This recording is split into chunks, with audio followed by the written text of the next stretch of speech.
Gloire à Dieu. Je vais lire dans Jean chapitre 1er. Jean 1er chapitre.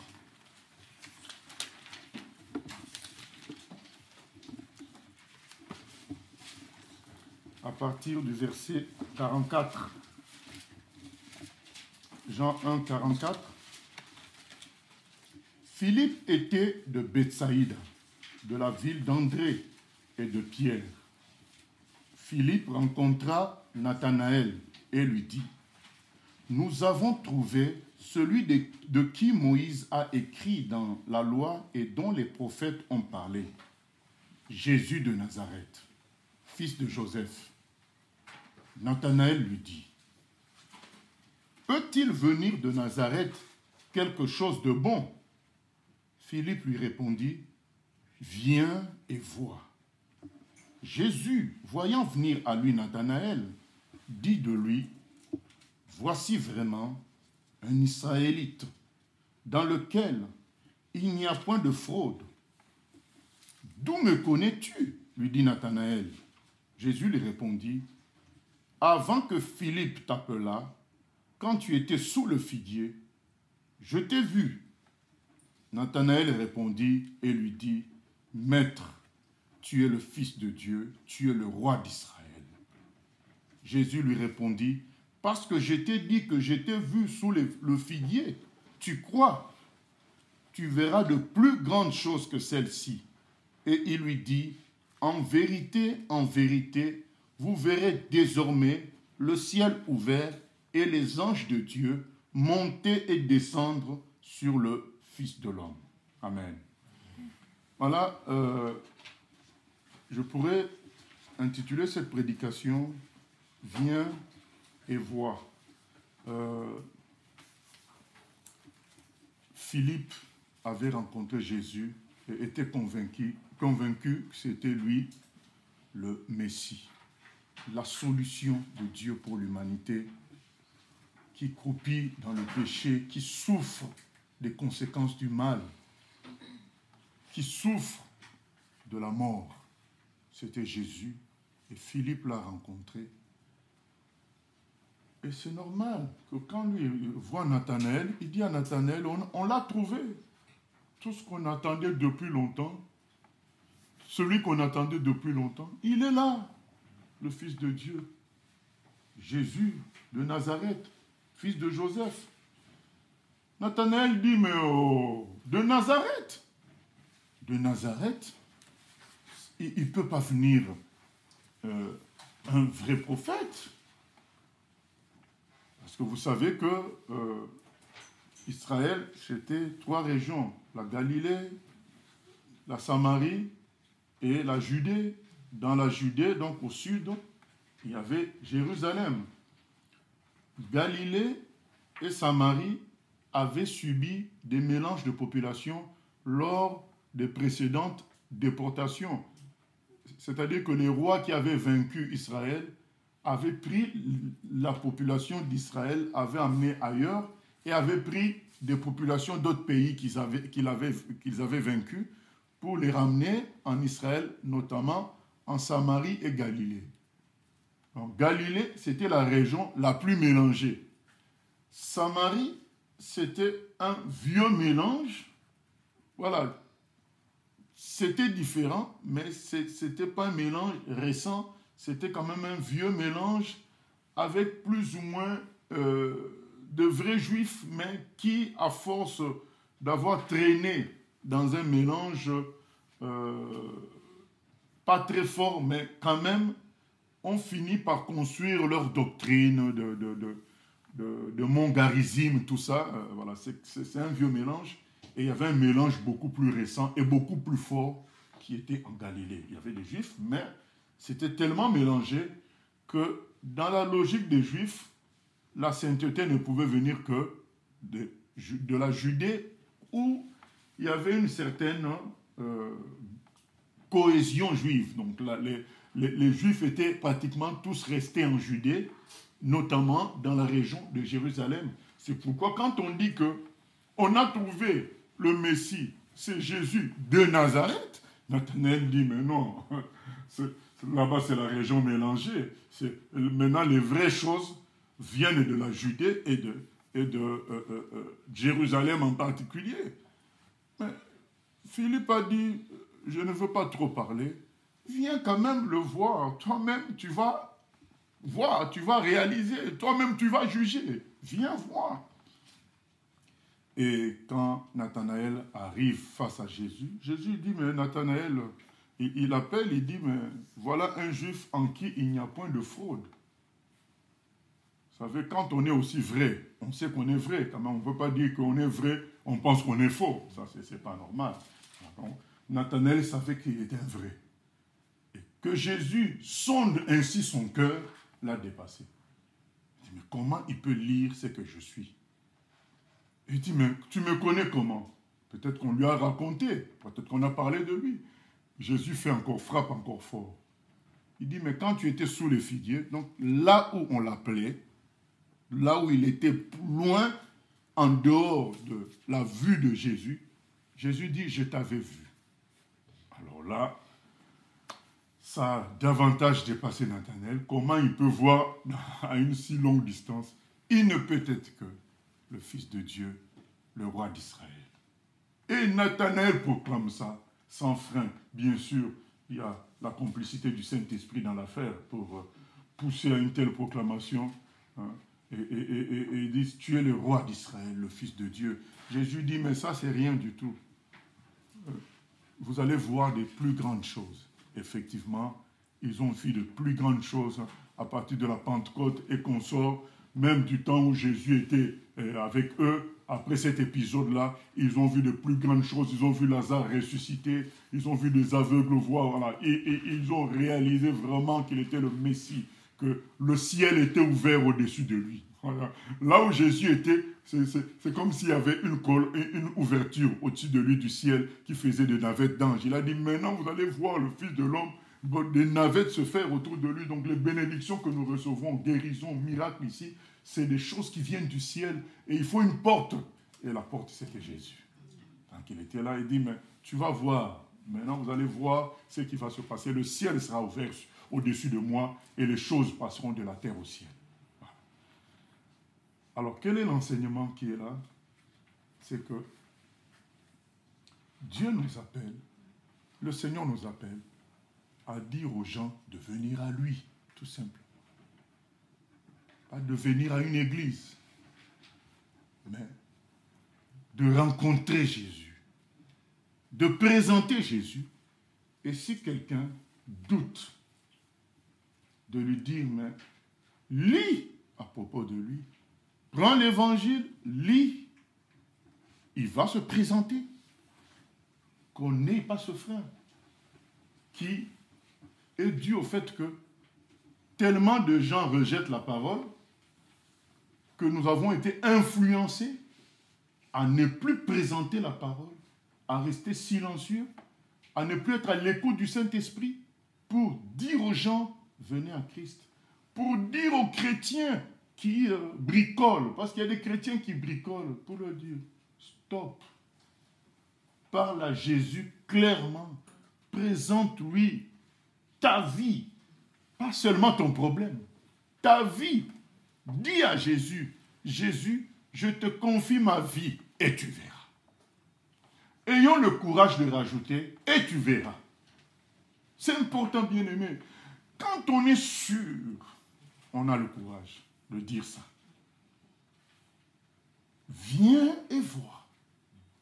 Soyons sûrs du Seigneur pour dire aux gens, viens et vois. J'aime l'assurance de Marie. Quand le vin a manqué aux noces de Cana, il dit aux gens, allez voir le monsieur là. Il va vous solutionner, il va résoudre le problème. Quelle assurance! Mais quand on connaît, c'est normal. Et quand les gens vont voir Jésus, Jésus dit, bon, remplissez les vases d'eau et allez servir maintenant les gens. C'est là que le miracle s'est fait. beaucoup vont dire, mais bon, on a déjà dit ça à des gens, mais il s'en est pas suivi forcément des révélations claires. C'est ce que nous pensons. Les gens ne vont pas tout nous dire. Comme je l'ai dit encore ce matin, quand moi je commençais à être touché, ou bien quand j'ai été touché, rien qu'en écoutant le chant, quand Jésus remplit un cœur, il déborde de bonheur. J'étais officiellement catholique, mais en réalité inconverti et païen, invité dans une église, dans un temple protestant, j'écoute ce chant. Que ce soit les gens, que ce soit moi-même, je ne savais pas que c'était le début du changement. Je savais seulement que le chant m'avait touché. Jésus avait déjà commencé son œuvre. Celui qui m'avait invité ne savait pas.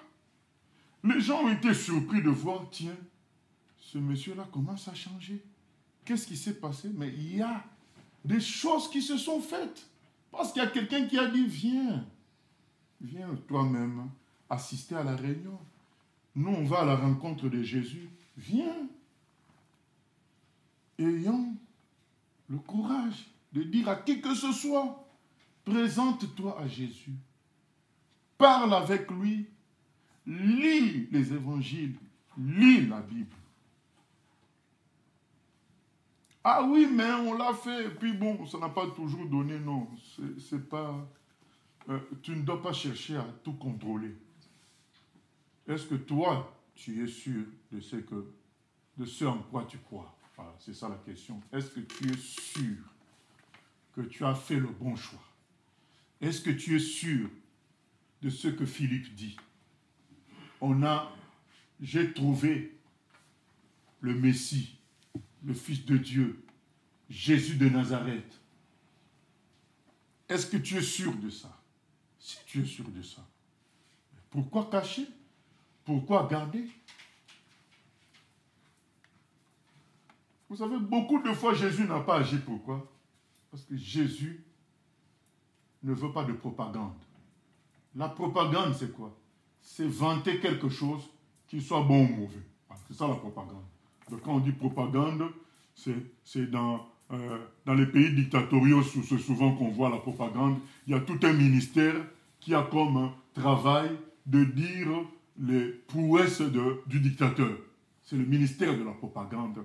Et ça fait longtemps que la propagande existe, surtout à partir du XXe siècle. C'était très fort avec les journaux, la télé, la radio. Voilà, c'est la propagande. Il y a un dictateur au pouvoir, on le vante, on crée des histoires sur lui qui sont parfois fausses. Qu'il est né auprès d'un léopard, tout ça, tout ce qu'on veut, pour dire que le dictateur est puissant. Ça, c'est la propagande. Jésus, ce n'est pas la propagande. C'est pourquoi tous ceux qui parlent en propagande n'obtiennent pas forcément de fruits. Je ne dis pas qu'ils n'obtiennent jamais de fruits, parce que Jésus peut agir toujours à cause de son nom, puisqu'on a cité son nom. Mais si nous regardons bien, autrefois, nous avons agi dans un esprit de propagande. Parce que tu as choisi un chemin, tu en parles positivement. En quelque sorte, c'est toi-même que tu défends. Ce n'est pas vraiment... c'est 50-50, parfois 70-30, 70 en ta faveur et 30 pour Jésus. Mais tu as choisi un chemin, tu vas entraîner les gens et tu en parles positivement. Parfois même toi-même, tu es en colère contre Dieu, mais devant les gens, c'est Jésus le chemin, tu défends Jésus, alors que toi-même, tu n'es pas bien. C'est de la propagande. Quand Philippe, lui, il présente, lui-même est bien. Il dit, ben, on a trouvé la solution. C'est réglé. Oh, mais c'est qui? Jésus de Nazareth. Ah, pas de problème. Viens toi-même. Viens toi-même, tu vas voir. Philippe faisait pas de la propagande. C'était de l'assurance. Il avait vécu ça. Bien aimé, ça ne veut pas dire que Philippe était parfait. Non, il a rencontré Jésus, c'est le Messie. C'était clair pour lui, c'est normal qu'il le dise, ce qu'il a vécu, c'est ça, témoigner, c'est ce que tu as vécu. Il a dit, mais viens toi-même voir. Ce n'est pas de la propagande. Beaucoup d'églises font de la propagande et ils humilient le Seigneur.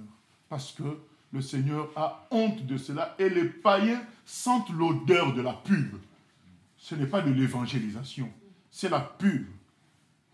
Philippe n'a pas dit à Nathanaël, tu verras comment il changera ta vie, tu verras comment il te guérira, tu verras. Il n'a pas fait de pub. Il a dit, c'est lui. Amen. Viens toi-même voir. Je n'ai pas dit qu'on ne doit pas dire que Jésus changera la vie de la personne. On doit dire qu'il peut changer ta vie si tu lui laisses ta vie. Il est capable de te sauver. Il est capable de te guérir. On ne peut pas promettre pour promettre quelque chose alors que certaines choses nécessitent l'engagement aussi de la personne. On dit, il est capable de te guérir. Il te guérira si tu te confies à lui. Voilà. Pas de propagande, pas de publicité, pas de promesses, pas de vente commerciale, mais la présentation de ce que soi-même on a vu, on a saisi. On dit, ben voilà ce que moi j'ai saisi. Ah oui, mais écoute, moi je ne peux pas tout expliquer. Lis les évangiles, lis la parole, parle à Jésus et il te répondra. Je suis sûr de cela. Il est le véritable Dieu, il est le Dieu vivant. Finalement, en réalité, tout ça tient à quoi? Tient à notre propre relation avec Jésus. En réalité, c'est ça le vrai problème. Si toi-même tu es bien avec le Seigneur, si tu as réalisé sa grandeur, tu en parleras posément, sans publicité, sans propagande, mais avec assurance. C'est ça la différence. Parfois, la propagande manque d'assurance. On parle, mais bon, tu n'es pas à l'aise. Celui qui parle avec assurance, il est comme posé sur le roc. Vous savez, le garçon que j'aime beaucoup, de Jean chapitre 9. Oh, mais qui t'a ouvert les yeux? Qui t'a rendu la vue? Celui qui est aveugle. Il dit, c'est Jésus. Est-ce que tu es sûr? Oh, vous aussi, vous voulez devenir ses disciples. Oh! C'est un faux prophète. Il dit, mais comment un faux prophète va m'ouvrir les yeux? Vous voyez comment ce garçon-là défendait Jésus? Posément. Il n'a pas dit, il est le meilleur. Il a dit non. Il m'a ouvert les yeux. Et ça, Dieu seul peut faire ça parce que moi, je suis né aveugle. On n'a jamais entendu qu'un aveugle né voie. C'est la première fois. Donc, ça ne peut venir que de Dieu. Si cet homme-là n'était pas de Dieu, il ne peut pas me faire voir. Ah oui, mais il a dit non. Nous savons tous que Dieu n'exauce pas les pécheurs. Cet homme-là est de Dieu. Cet homme, ce jeune homme a expérimenté lui-même qui est Jésus. C'est ça qui produit l'assurance. L'assurance vient du fait que Jésus est devenu réalité pour toi-même. C'est pourquoi tu peux en parler avec assurance. Finalement, nous revenons à nous-mêmes. Est-ce qu'il est une réalité pour nous-mêmes? C'est ça le problème.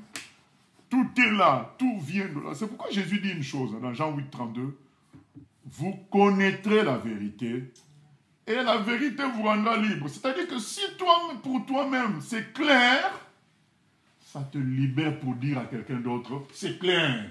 Mais si pour toi-même ce n'est pas clair, ça va être de la propagande. C'est une doctrine que tu as épousée, c'est une position que tu as prise de tout le monde, c'est Jésus le meilleur. Mais il ne suffit pas de savoir que Jésus est le meilleur. Il faut savoir que c'est Jésus, le Fils de Dieu, le roi d'Israël, le Dieu vivant. Il faut tout savoir de lui.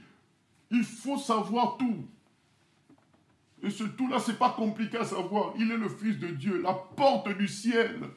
Celui qui efface les péchés par son sang. Il faut savoir tout ça qui peut se résumer en forme de photo.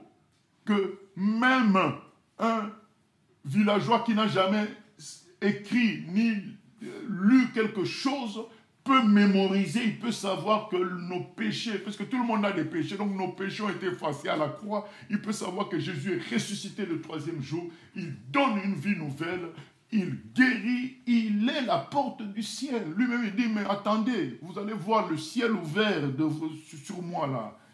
Et pour ceux qui croient en Jésus, c'est la même chose. Jésus est parti très loin jusqu'à dire dans Jean 14, 12, 14 que les gens qui viendront après lui, qui croiront en lui, feront de grandes choses, même plus grandes que lui. C'est ça, vous connaîtrez la vérité vous rendra libre. Quand c'est clair pour toi, ça sera aussi clair dans ta présentation. Vous savez, parfois quand on dit les choses, les gens sentent l'instabilité. Ils sentent. Mais quand quelqu'un est dans l'assurance, les gens sentent aussi qu'il y a quelque chose. Quand on a mené les 3 amis de Daniel, on les amène dans la fournaise. Le roi dit, vous ne voulez pas vous prosterner? Vous voulez aller dans le feu? Ils ont dit au roi, nous n'avons pas à polémiquer avec toi sur ces choses-là. Toutefois, notre Dieu nous délivrera. Mais, même s'il ne nous délivre pas, il est le seul Dieu. Et nous n'allons pas nous prosterner devant ta statue. On connaît la suite. Il y a eu le miracle. Mais le roi, ce qu'il a touché, ce n'est pas le miracle. Il le dit dans le texte de Daniel.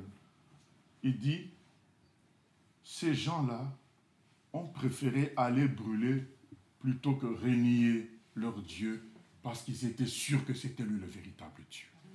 Désormais, c'est ce Dieu-là que tout le monde doit confesser, doit professer. Le roi, même s'il a été impressionné par le miracle, mais il a été beaucoup plus impressionné par l'assurance de ces enfants-là, de ces jeunes-là. Ils disent donc, eux, ils savaient que leur Dieu existe vraiment. Ils le savaient, même s'il est invisible. Eux, ils le savent. Et cette assurance-là a pris sur le roi lui-même pour dire à tout le monde de se convertir à ce Dieu-là. Voyez, c'est ça. L'assurance, ça se communique. Alors que la propagande, ça peut faire quelque chose, mais ça fera beaucoup plus de bruit qu'autre chose. Alors que la propagande peut créer même aussi une volonté de contradiction de la part de l'autre, parce qu'on est dans la pub, on est en train de vanter son équipe, l'autre aussi voudra vanter son équipe. Mais quand on sort les choses calmement pour dire à un ami musulman, écoute, présente les choses à Jésus. C'est tout. Tu ne dis pas que l'islam c'est 0. Non. Attends. Présente les choses à Jésus. Ah oui, moi j'ai ma religion. Je n'étais pas dit, je ne discute pas religion. Je suis en train de te dire, présente les choses à Jésus. Regarde ce qu'il a fait dans ma vie. 1, 2, 3, 4, 5. Il peut transformer ta vie, il peut tout régler. Même si tu ne parles pas de ta vie, voilà ce qu'il est dit de Jésus. Il est ressuscité le 3e jour. Il a vaincu la mort. Donc il peut vaincre n'importe quel problème. Présente-lui la chose. Assurance. Pas de propagande, mais l'assurance. Dieu attend que nous allions plus loin avec lui. Parce que finalement, le vrai problème, c'est nous. On doit sortir de la surface, entrer pleinement avec le Seigneur. Notre différence avec les disciples, qu'on présente là, les Philippe, les Pierre, c'est que eux, quand ils ont rencontré Jésus, ils ont compris que depuis des siècles, le monsieur que leur peuple attendait, c'est lui. Directement, ils ont tout lâché pour s'approcher à lui. Nous, quand Jésus nous est présenté, bon, c'est comme juste un ticket pour le ciel. Mais non, c'est la solution de l'humanité. C'est plus que cela de loin. Et quand tu saisis ça, tu lâches tout et donc tu entres dans une forme d'assurance que lui-même s'occupera de ta nourriture, il s'occupera de tout. Voilà. Cette assurance maintenant se communiquer aux autres. Mais nous, quand souvent nous recevons Jésus, on a nos projets, on a un parcours qu'on s'est déjà défini dans la tête, on a des choses. Et Jésus vient en complément comme un cours du soir de tennis ou d'anglais. Ben, c'est bien, je rajoute Jésus à mon truc. Et Dieu dit non. Et à l'époque, les conversions, c'était pas ça. Les conversions, c'était, oh, mais j'ai trouvé la solution. Je reste dedans. comme le démoniaque de Gadara que Jésus a libéré. Il avait 5000 démons. Il dormait dans les cimetières. Il est libéré. Il est écrit qu'il est resté près de Jésus. Il ne voulait pas le quitter. Jésus était tout pour lui. Le problème, c'est nous. Est-il tout pour nous? Arrive-t-il à résoudre tout dans nos vies? Arrive-t-il à nous secourir par le pardon des péchés? Si toi-même tu es troublé par rapport à tes péchés, est-ce que tu es pardonné ou pas? Est-ce que tu penses que tu vas parler avec assurance chez quelqu'un d'autre? Tu vas commencer à dire, bon, tu sais, on est des humains. Hein? On n'a pas demandé de parler des humains, on a demandé de parler de Jésus. Mais quand toi-même tu es sûr que tu es pardonné, mon ami vient. C'est quoi? Ah, tu avais fait ça. À la croix, le monsieur a tout pris. Tu ne vas pas commencer à dire, bon, c'est vrai que moi aussi parfois, c'est fini. Et les autres aussi sentent qu'il n'est pas sûr de ce qu'il croit. Ça se sent. C'est comme, vous savez, quand il y a un chien quelque part, on va voir, quelqu'un peut sembler marcher avec assurance, mais quand tu regardes bien, tu sens qu'il y a une jambe qui tremble un peu. Voilà. Tu sens que, bon, c'est vrai qu'il passe, mais ce n'est pas ça. Et ça se communique. Et le chien le sent. Et il attaque, parce qu'il sent qu'à là, je peux faire quelque chose. Et les démons aussi sentent ça. Ils parlent beaucoup, mais il n'y a rien. On va essayer. Envoyez-le deux comme ça.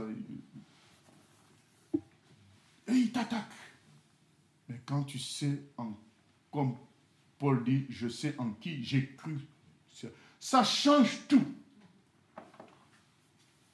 Nous devrions aller plus loin avec le Seigneur pour embrasser tout ce qu'il est. C'est ça qui produira l'assurance. Vous vous souvenez, dans Actes des Apôtres chapitre 4, quand les apôtres ont été fouettés, ça déstabilise. Hein? Vous prêchez Jésus, mais on vous arrête et on vous tape. Même si vous aviez vu des miracles, tout ça, mais bon. Un coup dans l'œil, l'œil est gonflé. Bon, ça peut déstabiliser. Et qu'est-ce qu'ils ont fait comme prière? Seigneur, regarde ce qui se passe. Comment on s'oppose à ton nom. Manifeste-toi. Étends ta main. Donne-nous de l'assurance. Ils ont commencé par demander, donne-nous de l'assurance. Et que, en prêchant en ton nom, qu'il se produisent des prodiges. Mais ils ont commencé d'abord par demander l'assurance. Que nous-mêmes on soit sûrs. C'est important, l'assurance de ce qu'on fait. On doit la demander. On est des humains. Il y a des choses qui peuvent nous déstabiliser. Disons, Seigneur, nous voulons l'assurance. Nous voulons la paix. Nous voulons la certitude. Voilà, on croit déjà en toi, mais on veut l'assurance. Manifeste-toi. Donne-nous de l'assurance.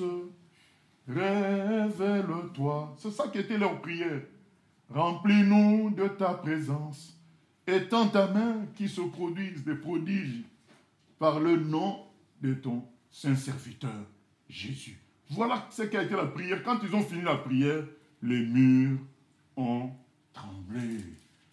Et là, ils pouvaient ressortir à nouveau pour dire aux gens, c'est vrai que vous nous avez fouettés, mais Jésus est Seigneur, il vous aime et il veut vous sauver. Vous ne trouverez pas de solution ailleurs. La seule solution, c'est en Jésus. Amen.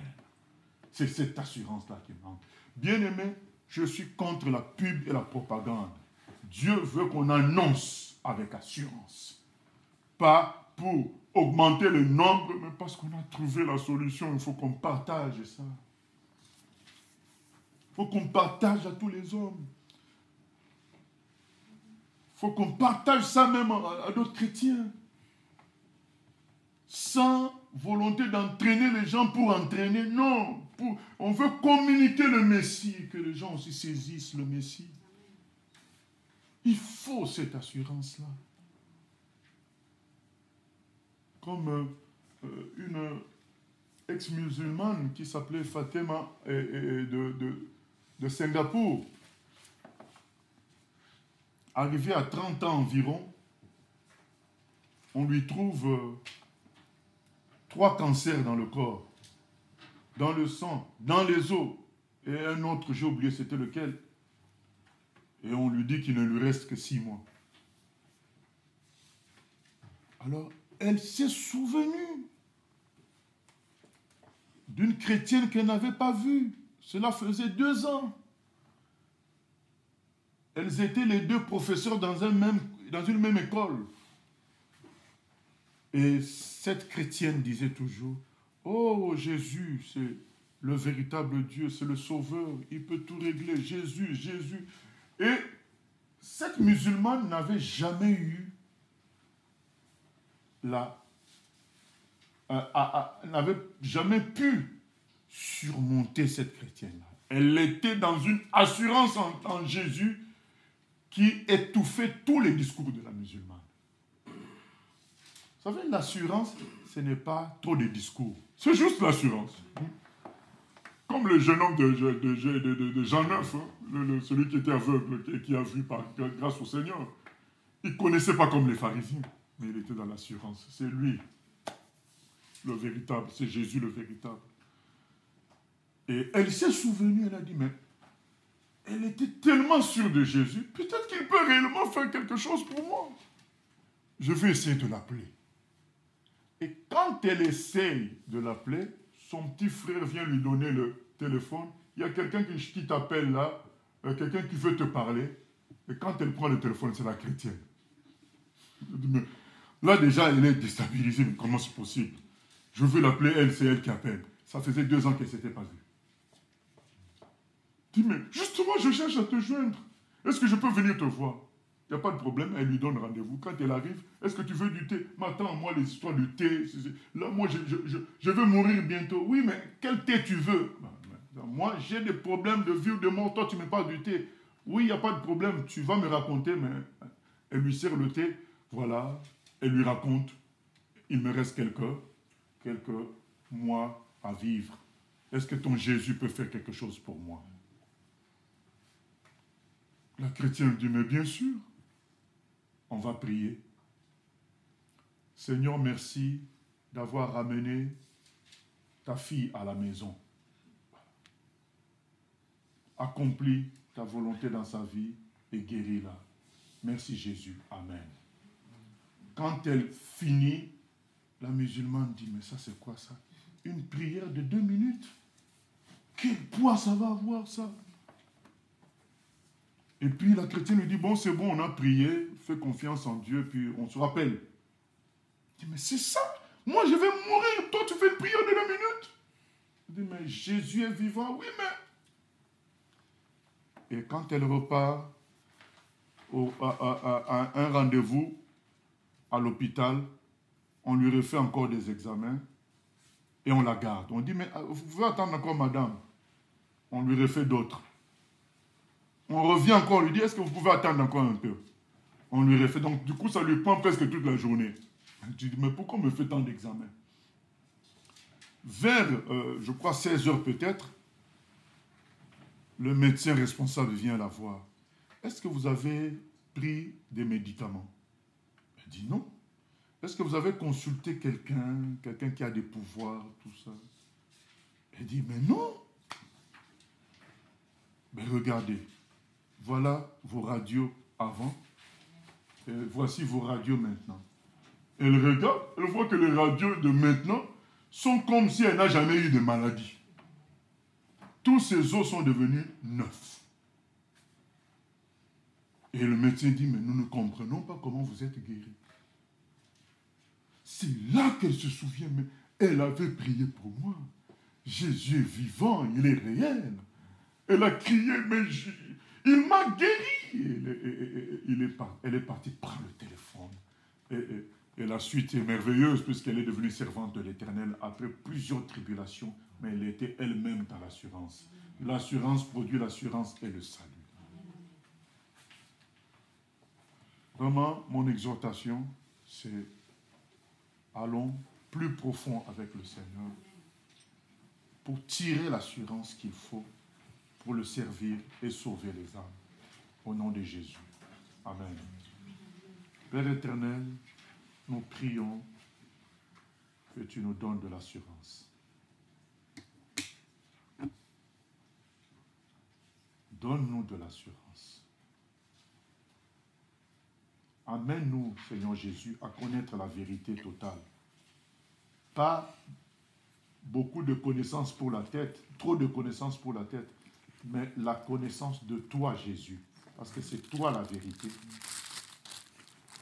Et que nous soyons pleins de cette vérité qui produit l'assurance et qui va nous permettre de dire aux autres avec assurance, parce que la foi appelle la foi. L'assurance produit le salut. Dire aux autres, on connaît la solution, c'est Jésus. Que nous ne cherchons pas à contrôler la suite, mais qu'on présente ce que nous, on a compris. Et c'est toi-même, comme Nathanaël a dit, comme Philippe a dit, viens et vois, c'est toi qui vas te révéler aux gens qui vont venir pour te voir. Mais que nous, on crée la connexion par l'assurance de ce que nous avons expérimenté avec toi. Manifeste-toi, donne-nous de l'assurance, révèle-toi, remplis-nous de ta présence,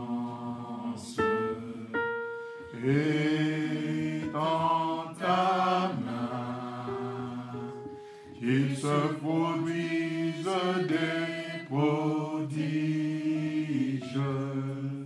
par le nom de Jésus-Christ, des guérisons et des signes. Manifeste-toi, manifeste-toi.